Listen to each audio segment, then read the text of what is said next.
നമ്മൾ ടിക്കൻഡർ വെച്ച് എങ്ങനെ ഡ്രോ ചെയ്യാമെന്നുള്ളതാണ്. അതിനു മുന്നേ ഞാൻ കഴിഞ്ഞ വീഡിയോയിൽ പറഞ്ഞിരുന്നു നമ്മൾ ഫോണ്ട് എങ്ങനെ സെറ്റ് ചെയ്യാമെന്നുള്ളത്. ഓക്കെ, ആ ഫോണ്ട് സെറ്റ് ചെയ്യുന്ന ഒരു കാര്യത്തിൽ ഒരു ചെറിയൊരു കൺഫ്യൂഷൻ, എനിക്ക് സ്പെല്ലിംഗ് മിസ്റ്റേക്ക് ആണോ എന്ന് എനിക്കൊരു ഡൗട്ട് ഉണ്ടായിരുന്നു. അല്ല, സ്പെല്ലിംഗ് ഒക്കെ കറക്റ്റ് ആയിരുന്നു. റിലീഫിന് നമ്മൾ RELIEF തന്നെയാണ് യൂസ് ചെയ്യുന്നത്.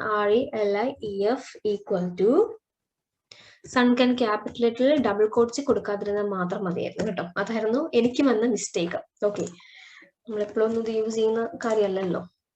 ഓക്കെ, ഇതാ സൺകൻ. അപ്പൊ ആ ഒരു ഫോണ്ട് മാറ്റമുണ്ട് കേട്ടോ. ഇപ്പോഴാണ് ബോർഡറും കാര്യങ്ങളെല്ലാം വന്ന് 2 ഒക്കെ കൊടുക്കുന്ന ഒരു വൃത്തികേടാണെന്ന് കേട്ടോ.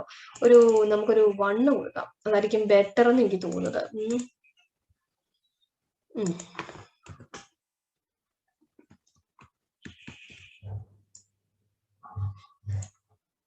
സ്റ്റോപ്പ് ചെയ്തിട്ട് ഞാൻ റൺ ചെയ്യാണ്. ചെറിയൊരു നേർത്തൊരു ബോർഡർ ഒക്കെ വന്നിട്ടുണ്ട്. ദിസ് ഇസ് സ്റ്റാറ്റസ് ബാർ കൂടെ വന്നിട്ടുണ്ട്. ഓക്കെ, അപ്പൊ നമ്മൾ നമ്മുടെ മെയിൻ കണ്ടന്റിലേക്ക് ഇനി കയറുന്നത് ഡ്രോ ചെയ്യുന്നത്, ടിക്കൻഡറിന്റെ ഡ്രോ ചെയ്യുന്നത്. വേറൊരു കാര്യം കൂടെ പറയാം, ബട്ടൺ രണ്ടാമത് ക്രിയേറ്റ് ചെയ്യാൻ ഒരു പ്രയാസവും ഇല്ല കേട്ടോ. ചിലർക്കെങ്കിലും ഡൗട്ട് വരാൻ ചാൻസ് ഉണ്ട്. അതുകൊണ്ട് ഞാൻ ഒരു ബട്ടൺ കൂടെ ക്രിയേറ്റ് ചെയ്ത് ഇവിടെ കാണിക്കാം. ചിലർക്കെങ്കിലും ഡൗട്ട് വരും, അയ്യോ അങ്ങനെ രണ്ടാമതൊരു ബട്ടൺ വേണമെങ്കിൽ ഇതെങ്ങനെ, രണ്ടാമതല്ല എത്ര വേണമെങ്കിലും ബട്ടൺ ചെയ്യാം കേട്ടോ. 1 കൊടുക്കുന്നു ഞാനിവിടെ. ഇവിടെ 1 കൊടുക്കുന്നു. പാരഡൈസ് നിങ്ങൾക്ക് ഇഷ്ടമുള്ളത് പോലെ കൊടുക്കാം കേട്ടോ, അതിനൊന്നും പ്രശ്നമൊന്നുമില്ല. കണ്ടോ വൃത്തിക്ക് വന്നേക്കുന്നുണ്ടോ. അടുത്ത ഭാഗം ഇഷ്ടമുള്ള രീതിയിൽ നമുക്ക് ബട്ടൺ കൊടുക്കാം, അതിനൊന്നും ഒരു പ്രശ്നമില്ല കേട്ടോ. ഫൈൻ. സോ ഇങ്ങനെയാണ് അപ്പം അതിന്റെ ഒരു around status bar, drop down, tool bar, status bar ഇത്രയും സെറ്റ് ചെയ്യുന്നത്. ഓക്കെ, ഇനിയിപ്പോ നമുക്ക് ഡ്രോ ചെയ്യുന്നത് എങ്ങനെയാണെന്ന് നമുക്ക് നോക്കാം. Okay, fine.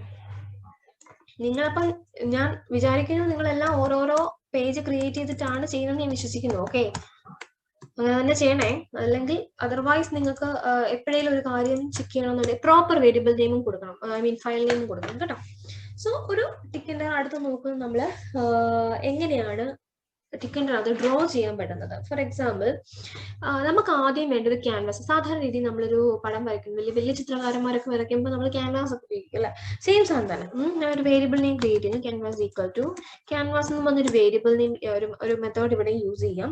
ആൻഡ് റൂട്ട് പിന്നെന്താ, വിഡ്ത്തും ഹൈറ്റും സെറ്റ് ചെയ്യണം. ആ ക്യാൻവാസിന് എത്ര വിഡ്ത്ത് വേണം എന്നുള്ളതാണ് നമ്മൾ സെറ്റ് ചെയ്യുന്നത്. ഒരു 100-200 കൊടുക്കാം. 100 ഹൈറ്റ് ഒരു 200ഉം സെറ്റ് ചെയ്തു. കഴിഞ്ഞു. ഇനി നമ്മുടെ ക്യാൻവാസിനെ ഒന്ന് പാക്ക് ചെയ്യണം. അപ്പം നമുക്കിപ്പം ക്യാൻവാസ് വന്ന് കാണും. നമുക്കൊന്ന് ചെക്ക് ചെയ്ത് നോക്കാം ക്യാൻവാസ് വന്നോ ഇല്ലയോ എന്നാണ്. ഓക്കെ, നമുക്ക് ആഫ്റ്റർ എൻഡിൽ നമുക്ക് നോക്കാം ക്യാൻവാസിനകത്ത് വരയ്ക്കുന്നതനുസരിച്ച്. അപ്പൊ എനിക്ക് ആദ്യം വേണ്ട ഒരു ലൈൻ എങ്ങനെ വരയ്ക്കാം എന്നുള്ളതാണ് ഞാൻ കാണിക്കുന്നത്. ഒരു ലൈൻ, വെറുതെ ഒരു ലൈൻ. സോ ഒരു വേരിയബിൾ നെയിം ക്രിയേറ്റ് ചെയ്യുക. ഞാൻ ന്യൂ ലൈൻ എന്ന് പറഞ്ഞൊരു വേരിയബിൾ നെയിം ക്രിയേറ്റ് ചെയ്തു. എന്നിട്ട് ക്യാൻവാസ്, ആ വേരിയബിൾ നെയിം ഡോട്ട്, ക്യാൻവാസിനകത്താണല്ലോ ഇപ്പൊ ക്യാൻവാസ് കിടക്കുന്നത്. So dot create underscore line. ഇത് കണ്ടോ, ഇവിടെ കുറെ ഓപ്ഷൻസ് ഉണ്ട്. ആർക്ക് വരയ്ക്കാൻ, ലൈൻ വരയ്ക്കാൻ, നോവൽ വരയ്ക്കാൻ, ടെക്സ്റ്റ് ക്രിയേറ്റ് ചെയ്യാൻ, ഇമേജ്, അങ്ങനെ കുറെ ഉണ്ട് കേട്ടോ. റെക്ടാങ്കിൾ നിങ്ങൾക്ക് അതൊക്കെ നോക്കാം. ക്രിയേറ്റ് ലൈൻ ആണ് ഞാൻ ഇവിടെ കാണിക്കുന്നത്. ക്രിയേറ്റ് ലൈന് നിങ്ങൾക്ക് ആദ്യമേ നമ്മൾ കൊടുക്കേണ്ട ആർഗ്യുമെന്റ്സ് ആണ്. ഒരു എക്സ് ഡയറക്ഷനും വൈ ഡയറക്ഷനും. എക്സിനകത്ത് 2 പോയിന്റ് കാണണം, വൈക്കകത്ത് 2 കാണും.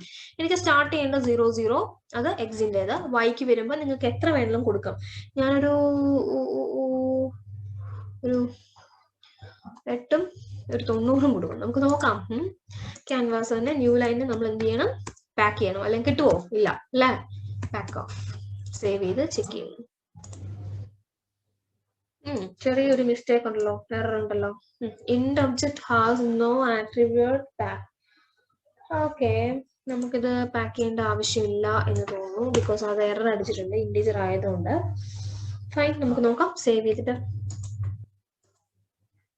അത് വരയ്ക്കേണ്ട, ന്യൂ ലൈനിന് പാക്ക് ചെയ്യേണ്ട ആവശ്യമില്ല, ബിക്കോസ് അത് ഇൻഡിജർ നമ്മൾ കംപ്ലീറ്റ് കൊടുക്കുന്നുണ്ട്, ആർഗ്യുമെന്റ് പാസ് ചെയ്യുന്നുണ്ട്. അത് കൊടുക്കേണ്ട ആവശ്യമില്ല കേട്ടോ. ബട്ടൺ, ലേബൽ, ക്യാൻവാസ് അങ്ങനെയുള്ളതിന് മാത്രം പാക്ക് ചെയ്ത് കൊടുത്താൽ മതി. അപ്പൊ ഇത് കണ്ടു നിങ്ങൾക്ക്, ഇവിടെ ഒരു വര വന്നിട്ടുണ്ട്, ന്യൂ ലൈൻ. അത് 0 0 പൊസിഷനിൽ നിന്ന് സ്റ്റാർട്ട് ചെയ്തിട്ട് 890 എന്ന് പറയുന്ന വൈ ഡയറക്ഷനിലാണ് നമ്മൾ നിൽക്കുന്നത്. അപ്പൊ നിങ്ങൾക്ക് വേറെ ഇനിയിപ്പോ ഇമേജ് ലൈൻ വരയ്ക്കണമെങ്കിൽ ലൈൻ വരയ്ക്കാം, കളർ കൊടുക്കണമെങ്കിൽ കളർ കൊടുക്കാം. അതൊക്കെ നിങ്ങളുടെ ഇഷ്ടമാണ് കേട്ടോ. ഞാൻ ന്യൂ ലൈൻ 1 കൊടുത്തു. ആൻഡ് ഇവിടെ ചേഞ്ച് ചെയ്യുന്നു, ഒരു 10